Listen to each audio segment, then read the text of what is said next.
हमने शहर को दी एक नई पहचान, हम हैं सिंघानिया बिल्डकॉन।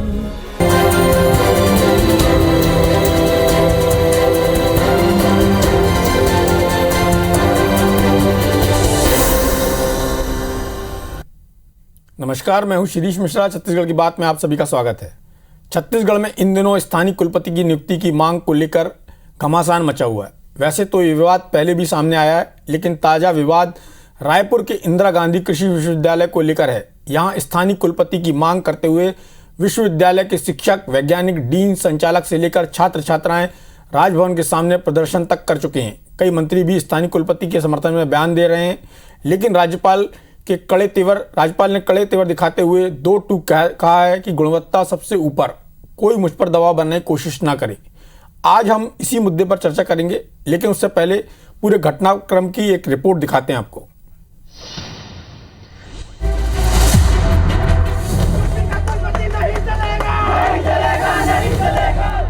राजभवन के सामने प्रदर्शन करते इन लोगों में रायपुर के इंदिरा गांधी कृषि विश्वविद्यालय के शिक्षक, वैज्ञानिक से लेकर डीन और छात्र छात्राएं तक शामिल हैं। इनकी मांग है कि इंदिरा गांधी कृषि विश्वविद्यालय में स्थायी कुलपति के तौर पर किसी स्थानीय व्यक्ति की नियुक्ति हो। प्रदर्शन करने से पहले 2 बार शिक्षकों ने राज्यपाल से मुलाकात का प्रयास किया, लेकिन जब मुलाकात नहीं हुई तो राजभवन के सामने प्रदर्शन किया। उनके इस प्रदर्शन को सरकार का भी समर्थन मिला। कैबिनेट मंत्री रविंद्र चौबे, ताम्रध्वज साहू से लेकर अमरजीत भगत तक का बयान आया कि यदि प्रदेश में स्थानीय प्रतिभाएं हैं तो उनको मौका मिलना ही चाहिए। लेकिन जब इस मुद्दे पर राज्यपाल का बयान सामने आया तो प्रदेश की राजनीति में खलबली मच गई। और गवर्नर हमारी संवैधानिक प्रमुख है, उनसे हम नहीं कहेंगे तो किससे कहेंगे। और कमेटी ने अब नाम की सिफारिश कर दी है। हम उम्मीद करते हैं कि छत्तीसगढ़ के हितों के संरक्षण करने वाले छत्तीसगढ़ के ही किसी को यहाँ के इंदिरा गांधी कृषि विश्वविद्यालय के कुलपति पद पे नियुक्ति दिया जाना उचित होगा। जो देश के और विश्वविद्यालय से लोगों ने अप्लाई किया है, अगर उनसे अच्छे अगर हैं तो क्या उनको नहीं लेना चाहिए? मेरिट के आधार पर उनसे भी अगर कोई अनुभव भी है और एक्सपीरियंस वाले हैं तो उस दृष्टि से उनको प्राथमिकता, ये लुकआउट कुलाधिपति का होता है। अनुसुईया उइके ने स्थानीय बनाम बाहरी के मुद्दे पर सीधे सरकार को कटघरे में खड़ा कर दिया। उन्होंने सवाल किया कि 32% आदिवासी, 14% एससी और बाकी पिछड़े वर्ग की आबादी वाले छत्तीसगढ़ के विश्वविद्यालयों में एक ही समाज के कुलपति क्यों होने चाहिए। वो यहीं पर नहीं रुकी। उन्होंने सवाल किया कि विश्वविद्यालय का मतलब ही है विश्व का विद्यालय। अगर दूसरे विश्वविद्यालय से ज्यादा क्वालिफाइड व्यक्ति अप्लाई करता है तो नियुक्ति क्यों नहीं होनी चाहिए। उनके इस बयान ने सरकार और राजभवन के बीच तल्खी को गहरा दिया है। मुख्यमंत्री भूपेश बघेल ने तंज भरा बयान दिया कि राज्यपाल राजनीति करना बंद करें। कोई क्या कर सकता है ये अलग मुद्दा है, लेकिन वो जो राजनीति कर रही हैं वो दुर्भाग्यजनक है। वहीं इस मामले में पूर्व मुख्यमंत्री रमन सिंह ने राजभवन को राजनीति में घसीटे जाने की आलोचना की है। छत्तीसगढ़ के लोगों को यदि मांग कर रहे हैं और यहाँ प्रतिभा है तो उसे अनदेखा क्यों किया जाना चाहिए। अभी जितनी नियुक्ति हुई अभी हाल फिलहाल में, वो तो छत्तीसगढ़ के नहीं थे। हम अपनी मांग नहीं रख सकते क्या? राज्यपाल हमारे हैं, हमारे संवैधानिक प्रमुख हैं, उनके पास वो तो वैसे किसी से मिलने चले जाते हैं। इस बात पे फिर उनको तकलीफ क्यों हो रही है? हिंदुस्तान में शायद वेस्ट बंगाल के बाद छत्तीसगढ़ ही है जहां गवर्नर की भूमिका के लिए प्रश्न उठाए जाते हैं, जबकि उन्होंने छत्तीसगढ़ के समाज के सभी वर्गों कहते हैं। बहरहाल इंदिरा गांधी कृषि विश्वविद्यालय में कुलपति की नियुक्ति की प्रक्रिया लगभग पूरी हो चुकी है। कमेटी की रिपोर्ट राज्यपाल को सौंपी जा चुकी है। उम्मीद है कि 1-2 दिन में नए कुलपति का नाम भी सामने आ जाएगा। लेकिन इस पूरे घटनाक्रम ने पहले से राजभवन और सरकार के बीच जारी खाई को और गहरा दिया है। वैसे कुशाभाऊ ठाकरे पत्रकारिता विश्वविद्यालय और हाल ही में उद्यानिकी विश्वविद्यालय में कुलपति की नियुक्ति को लेकर भी सरकार और राजभवन के बीच जमकर तकरार हो चुकी है। राजेश राज, IBC 24, रायपुर। तो क्या बात है कि राजभवन और सरकार के बीच लगातार खाई गहरी होती जा रही है। पिछले 3 साल से जो घटनाक्रम है उसमें बहुत सारी चीज़ें ऐसी निकल के आ रही, खासतौर पर जब विश्वविद्यालयों का मामला आता है, चाहे राज्य सरकार ने नए विश्वविद्यालय बनाए हो, उसमें कुलपति की नियुक्ति का मामला हो, या फिर कुशाभाऊ ठाकरे पत्रकारिता विश्वविद्यालय के नाम परिवर्तन को लेकर वहाँ कुलपति की नियुक्ति को लेकर और इसके बाद अभी इंदिरा गांधी कृषि विश्वविद्यालय को लेकर जिस तरह से घटनाक्रम सामने आ रहा है, उससे एक बात तो साफ है कि राजभवन और सरकार एकदम आमने सामने हैं। किसके पक्ष में कितना समर्थन है, किसका पक्ष कितना मजबूत है और इसमें कितनी राजनीति इन्वॉल्व है, सारी बातों पर चर्चा के लिए हमारे साथ दो खास मेहमान हैं। कांग्रेस से राजेंद्र तिवारी जी हैं, दिग्गज नेता हैं, अच्छे वक्ता हैं, प्रखर वक्ता हैं और ग्रामोद्योग बोर्ड के चेयरमैन हैं। भारतीय जनता पार्टी से श्रीचंद सुंदरानी जी हैं, रायपुर उत्तर के विधायक रह चुके हैं, आरडीए के चेयरमैन रह चुके हैं। सुंदरानी जी, आपका भी बहुत बहुत स्वागत है। तिवारी जी, चूंकि सरकार आपकी पार्टी की है और लगातार राजभवन और सरकार के बीच जो वाद विवाद की स्थिति बनती है, चाहे वो कृषि बिल को लेकर हो, चाहे वो मंडी बिल को लेकर हो, और उसके अलावा बहुत सारी ऐसी चीज़ें होती हैं जो ऐसा सरकार की तरफ से ये बयान आता है कि राजभवन ने रोक के रखा है या राजभवन के पास जाना पड़ता मंत्री को अपनी बात रखने के लिए। क्यों ऐसा हो रहा है? इसके पीछे क्या राजनीति है? इसके पीछे क्या मोटो है जिसके चलते ये लगातार चीज़ें बिगड़ती जा रही हैं और एक ऐसा स्थिति बन रही है, ऐसा लग रहा है कि राजभवन और सरकार आमने सामने है?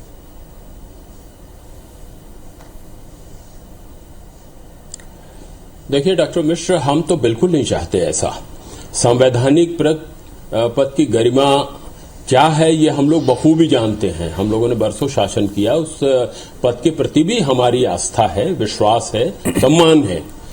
मगर जब संवैधानिक पद पर बैठा हुआ व्यक्ति अपने दायित्वों से परे हट करके राजनीति दृष्टिकोण से कार्य करेगा तो हमारी जिम्मेदारी, खासतौर से कांग्रेस की जिम्मेदारी, खासतौर से भूपेश बघेल जी की जिम्मेदारी 3.25 करोड़ छत्तीसगढ़ वासियों के लिए है, जिन्होंने प्रचंड बहुमत के साथ में कांग्रेस को जिताया है। यह नहीं हो सकता कि हम अपने दायित्वों का निर्वहन न करें, अपनी जिम्मेदारी का निर्वहन न करें।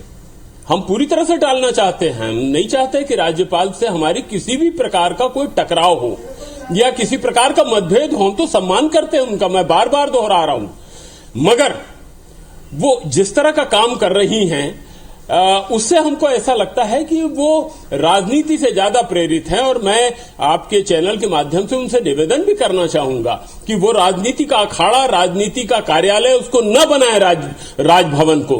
हम सब चाहते हैं कि छत्तीसगढ़ का कैसे सर्वांगीण विकास हो। अभी ताजा उदाहरण जो आपने कहा डॉक्टर मिश्र, इसके बारे में आपने विस्तार से अभी नहीं कहा, मैं विस्तार से जानकारी देना चाहता हूं। और आपके लाखों करोड़ों जो दर्शक हैं, प्रबुद्ध दर्शक हैं, वो इस बात की सच्चाई को समझेंगे कि क्यों भूपेश बघेल जी या कांग्रेस की सरकार जो बात हो रही है उसका विरोध कर रहे हैं। हमारे यहां 14 में से 7 विश्वविद्यालय के कुलपति बाहर के आए हैं। या पहली बात तो ये है। दूसरी बात यह है कि वर्तमान जिस बात को लेकर के विवाद हो रहा है, इंदिरा गांधी कृषि विश्वविद्यालय जिसकी स्थापना 1987 में किया था, उसके एक प्रावधान है, उसके एक्ट बने हुए हैं, उसके नियम कायदे कानून है। नियम कायदे कानून के तहत तीन लोगों की नियुक्ति होनी चाहिए चयन करने के लिए कुलपति के, और 3 व्यक्तियों का चयन हुआ बाकायदा, जिसके अध्यक्ष बने अरविंद नेताम जी। अरविंद नेताम जी के बारे में बताने की आवश्यकता नहीं है, बहुत बड़े आदिवासी नेता हैं और केंद्रीय सरकार में कृषि मंत्री के पद पर रह चुके हैं, बरसों रह चुके हैं। अनेक साल तक तो वो मेंबर ऑफ पार्लियामेंट रहे हैं, छत्तीसगढ़ का प्रतिनिधित्व किया है उन्होंने। सदस्य के रूप में वरिष्ठ आईएएस अधिकारी सुब्रत साहू हैं उसमें, और तीसरे आनंद मिश्रा जी हैं। इन लोगों ने चयन करने के बाद में, चयन करने का समय 6 सप्ताह का दिया गया था, 6 सप्ताह में पूरा नहीं हुआ तो उनके कार्यकाल को विधि सम्मत तरीके से बढ़ाया गया 4 सप्ताह के लिए, और उन्होंने निर्धारित समय में राज्यपाल महोदया को पैनल सबमिट कर दिया, जमा कर दिया कि ये इन नामों का पैनल है, इसमें से आप चयन कर लीजिए।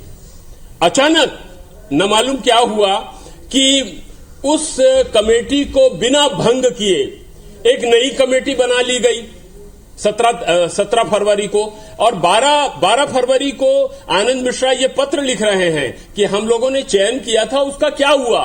17 फरवरी को एक मीटिंग बुला करके नई कमेटी बनाई गई, जिसका अध्यक्ष श्री अरविंद भाई पाठक जो गुजरात के रहने वाले हैं उनको इसका अध्यक्ष बना दिया गया और अध्यक्ष में बाकी दोनों सदस्य यही रहे, मगर अरविंद नेताम की जगह अरविंद भाई पाठक उसके जो गुजरात के हैं उनको अध्यक्ष बना दिया गया। अब वो चयन कर रहे हैं। अब हुआ ये है, ये बात उठी कहां से, ये भी समझने की आवश्यकता है।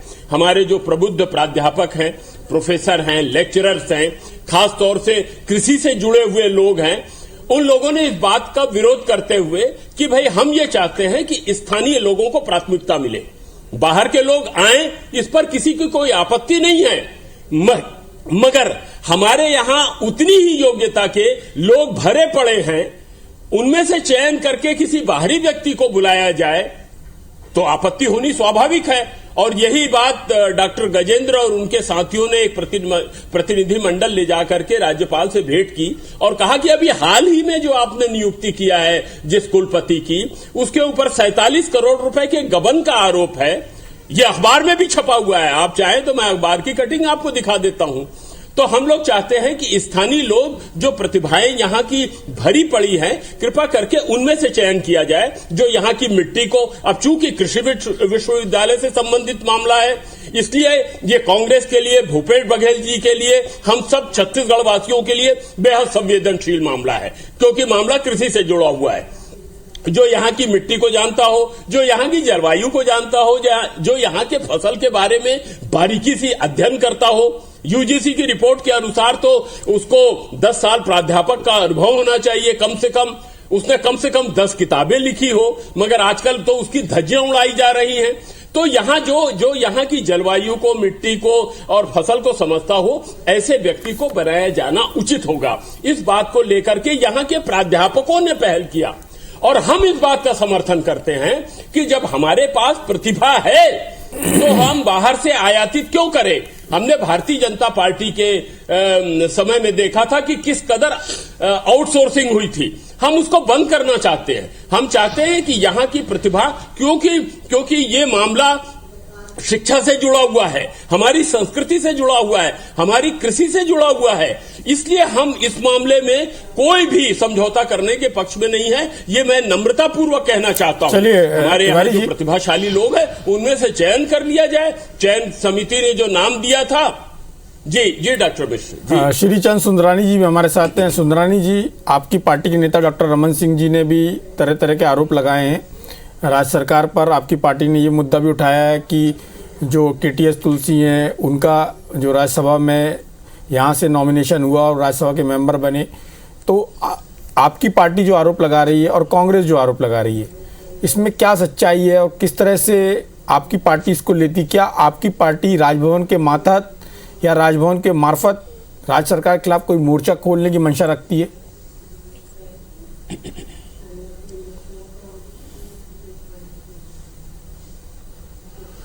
देखिए आदरणीय डॉक्टर सुरेश जी, मैं आदरणीय राजेंद्र तिवारी जी को भी सुन रहा था। निश्चित रूप से 3 साल सरकार को होने जा रहे हैं और इस सरकार की विफलताओं को छुपाने के लिए 36 वादों में 30 वादे पूरे नहीं किए और इन मुद्दों से जनता का ध्यान हटाने के लिए ये समय समय पर इस प्रकार के शिगोबे छोड़ते हैं। कभी मोदी जी के ऊपर आरोप लगाते हैं, कभी राजभवन के ऊपर आरोप लगाते हैं। कुलाधिपति हैं राज्यपाल महोदय, उनके विशेषाधिकार का मामला है और ये स्थानीयता की बात करते हैं। 3.25 करोड़ की जनसंख्या हमारे छत्तीसगढ़ में, इनको स्थानीय में एक कोई विद्वान नेता नहीं मिला या एक कार्यकर्ता नहीं मिला या एक छत्तीसगढ़ का नागरिक नहीं मिला जिसको छत्तीसगढ़ से राज्यसभा में भेजा जाए। आप दिल्ली से एक ऐसे अननोन पर्सन को एक अधिवक्ता के रूप में कांग्रेस पार्टी के लिए लड़ता होगा सुप्रीम कोर्ट में, तो कहीं न कहीं उसको लाके यहां से राज्यसभा का सदस्य भेज दिया। तब तो भूपेश बघेल जी और आदरणीय राजेंद्र तिवारी जी अन्य स्थानीय नेताओं की आवाज नहीं आई कि स्थानीय लोगों को भेजा जाना चाहिए। एक व्यक्ति राजनीति का एक दिल्ली पहुंचा, छत्तीसगढ़ से प्रतिनिधित्व करता राज्यसभा में, छत्तीसगढ़ की आवाज बनता।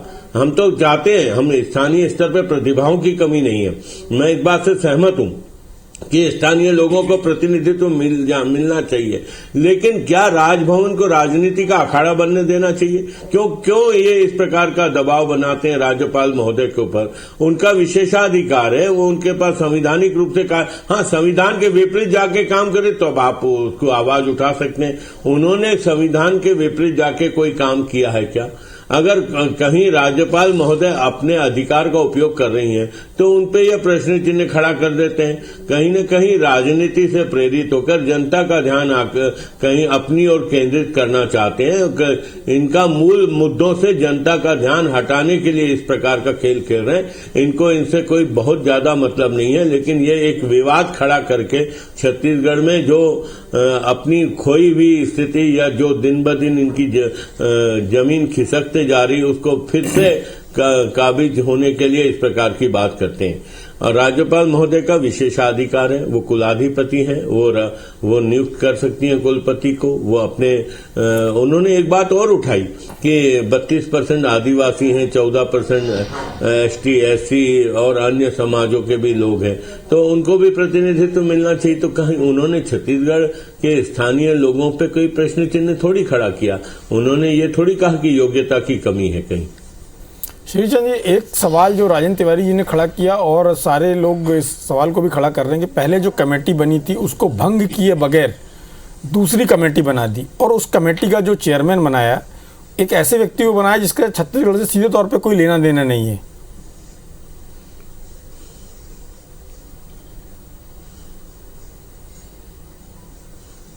नहीं, देखिए, कहीं न कहीं राज्यपाल महोदय के विशेषाधिकार का मामला है। मैं नहीं जानता उनके अधिकार में क्या है क्या नहीं है। मैं सचमुच उतना बड़ा व्यक्ति भी नहीं हूं कि मैं इन सारी चीजों की जानकारी रखूं, लेकिन राज्यपाल महोदय ने संविधान का उल्लंघन नहीं किया होगा, मैं इस आत्मविश्वास के साथ कह सकता हूं, क्योंकि उनकी भूमिका पे कहीं संदेह नहीं किया जाना चाहिए। राजेंद्र तिवारी जी, एक छोटा सा सवाल, सीधा सा और छोटा सा उत्तर चाहूंगा, क्योंकि उसके बाद मुझे ब्रेक पर जाना है।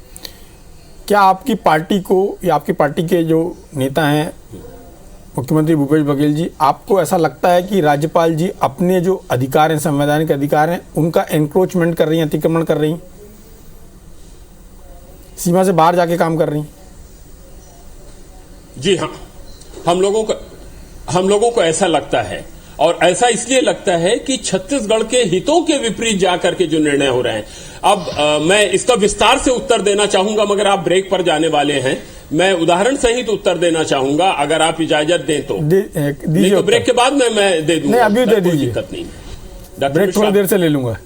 हाँ, मैं ये कहना चाह रहा, हाँ, सबसे पहली बात तो ये है, हाँ, मैं निवेदन ये कर रहा हूं कि मैं फिर से अपनी बात को दोहराना चाहूंगा कि राज्यपाल के संवैधानिक पद के प्रति हमारी बड़ी आस्था है और हम सम्मान भी करते हैं उनका, मगर ये बाहर से जिस तरह से संचालित उनको करने का कुप्रयास हो रहा है, हम इसकी निंदा करते हैं।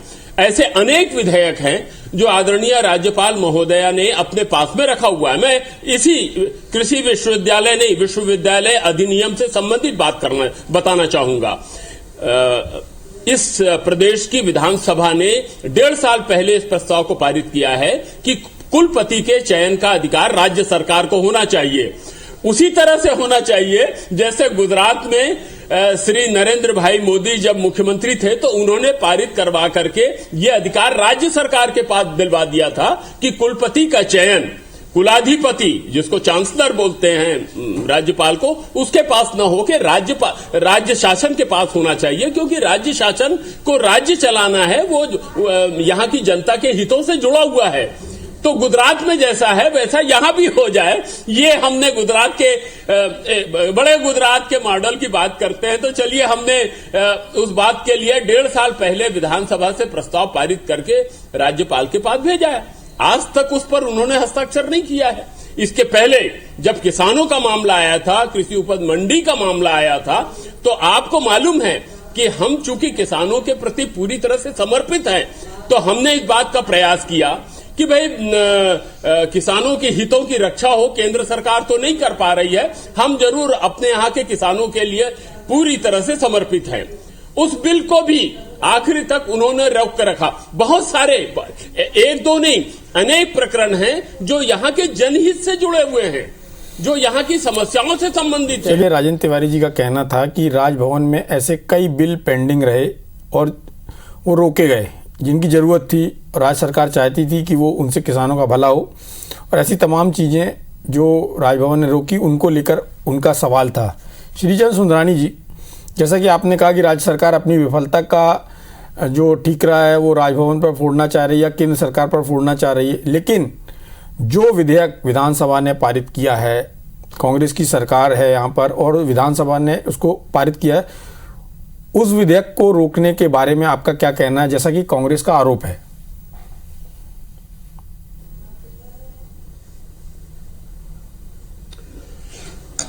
देखिए, ये भी राज्यपाल के संवैधानिक अधिकार में है, वो चाहे तो रोक सकती हैं, चाहे तो संशोधन के लिए भेज सकती हैं, राज्य सरकार को पुनर्विचार के लिए भेज सकती हैं, उसमें संशोधन की बात कर सकती हैं। अगर राज्य सरकार दोबारा उस विधेयक को भेज दे तो निश्चित रूप से राज्यपाल बाध्य हो जाते हैं, ऐसा नियम है। लेकिन ये जो रोके गए हैं विधेयक, कहीं न कहीं कुछ त्रुटियां होगी या वो विशेषज्ञों से राय मशविरा कर रही होंगी, इसलिए रोके गए होंगे, कोई राजनीतिक कारणों से नहीं रोके गए होंगे। राजभवन पर आरोप लगाना, टकराहट करने के बजाय अगर मुख्यमंत्री जी अपने सहयोगियों के साथ या स्वयं जाकर राज्यपाल महोदय से चर्चा कर सकते हैं, जाते ही हैं समय समय पर, ये परंपरा भी रही है, मुख्यमंत्री जाके चर्चा करते हैं। लेकिन क्यों नहीं जाते भूपेश बघेल जी? बाहर आके बात करना, मीडिया के सामने बात करना, राजभवन को विवाद में खड़ा करना, ये बंगाल के बाद छत्तीसगढ़ में परंपरा चालू हुई है। तिवारी जी, ये जो पूरा घटनाक्रम हुआ या जो 3 साल से घटनाक्रम धीरे धीरे चल के अब वो एक बड़े रूप में सामने आ गया है, सबके सामने आ गया है और साफ तौर पर दिखाई दे रहा है कि राजभवन और सरकार के बीच में एक बड़ी खाई हो गई है। इसका क्या हल देखते हैं? चूंकि आपकी पार्टी की सरकार है और यहाँ पर जो राज्यपाल हैं उनके साथ आपकी पार्टी की सरकार है, उसका तालमेल नहीं दिखाई देता है। इसका रास्ता क्या हो सकता है? नहीं, रास्ता यह है, हम राज्यपाल महोदया से सादर निवेदन करते हैं कि जो जनहित की बात है, यहां छत्तीसगढ़ की भावनाओं से जुड़ी हुई बात है, उसमें हमको अपना आशीर्वाद दें, हमारा साथ दें। छत्तीसगढ़ की जनता कैसे विकसित हो। सबसे पहली बात, 2-3 छोटी छोटी बात मैं जल्दी जल्दी बताना चाहूंगा डॉक्टर मिश्र।